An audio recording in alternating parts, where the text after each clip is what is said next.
Hi, I'm Frank from the University of Arizona, Go Cats, and I'm here to tell you about a really cool volunteer organization that's dedicated to helping little animals just like my buddy here, Lieutenant Dan. Say hi, Dan. Have you ever watched the news and saw a terrible story about earthquakes, hurricanes, flooding, and other natural disasters and felt powerless to do something to help? After Hurricane Sandy in 2012, people banded together to form TQPM Small Kennel Quilt Team. This is a group of volunteers in an organization that create kennel quilts just like these and send them to areas around the country that are impacted by natural disaster. TQPM stands for the Quilt Pattern Magazine. They're an international online-only magazine. They partner with the Pet Finder Foundation to identify animal shelters impacted by disaster and in turn mobilize their team of volunteers across the United States to create pet beds. Kennel quilts are just like they sound like. They're mini quilts, about the size of a placemat. They can go inside these common pet carriers and they can be used in shelters where the animals can curl up and feel comfy till they can be reunited with their humans. Since they started, the TQPM Small Kennel Quilt team has made over 12,000 of these. Often in times of natural disaster, people and animals can become separated. This can be because they're afraid, because they cannot evacuate with their family, or because emergency shelters simply cannot accommodate them. It puts a burden on animal shelters and animal protection groups that are tasked with caring with an increased amount of animals but have a decreased amount of resources. So let's get started and make a kennel quilt. The Quilt Pattern Magazine has several free patterns on its website with detailed instructions on how to create safe kennel quilts for the animals. Our goal is to make a quilt approximately 12 by 18 inches using pre-washed cotton. Kennel quilts can be any design or pattern. Your only limit, your imagination. I'm a beginner sewer, so I'm going to use a simple technique called string quilting. There are no rules to this pattern, and it's pretty hard to mess up. We're going to start with a foundation piece of fabric. This is called muslin, cut to a little larger than 12 by 18 inches. We also have strips of fabric that are leftover pieces from other projects. Selecting fabric is a great way to get the kids or the grandkids involved, even if they're too young to sew. If the kids pick out crazy colors, it's cool. The cats won't mind. They just want a place to curl up. The cats don't mind if the seams aren't straight or the points don't match perfectly, so this is a great project for beginners. Take your foundation piece and put one strip of fabric across the middle. Just make sure it completely covers the foundation. Take another strip and put them right side together. Line them up on one edge and sew down the seam.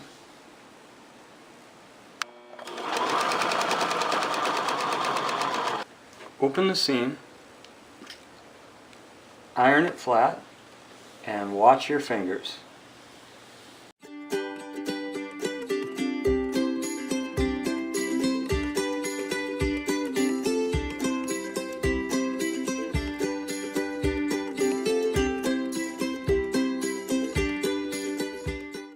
Repeat the process with the other strips of fabric until the entire foundation piece is covered. It looks like a spaghetti monster now, but we're going to trim off the ends and get a preview of the quilt.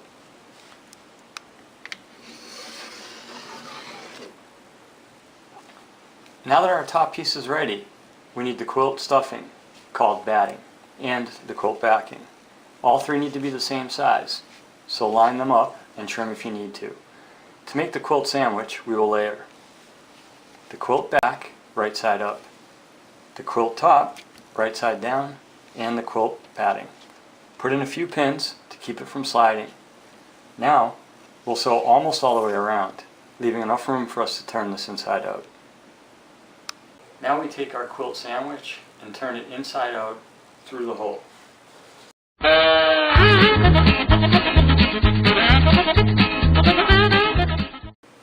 Sew up the hole, then quilt over the top, and you are all done.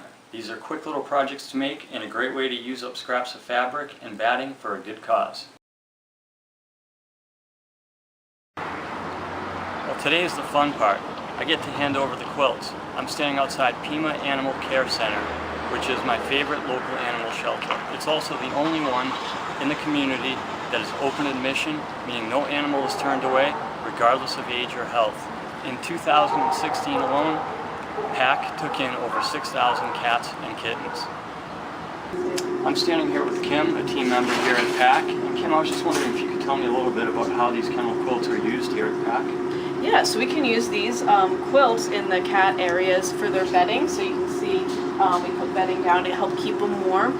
They could also be used for our little dogs. They're also in small kennels, and this can help keep them warm in the shelter. Thanks so much. This has been an awesome experience for me. I've learned more about two really great organizations. Unfortunately, we cannot prevent natural disasters or the social impacts that they have, but we can get together with our neighbors to help out in tough times. I'm looking forward to making more kennel quilts for TQPM, Small Kennel Quilt Team, so please join me. It's great helping the community. Making kennel quilts are fun, they're creative, and it's a great family activity. I want to welcome the newest addition to our family. Meet Loki. We were able to adopt her from our local shelter who rescued her. This truly is a happy ending for the both of us.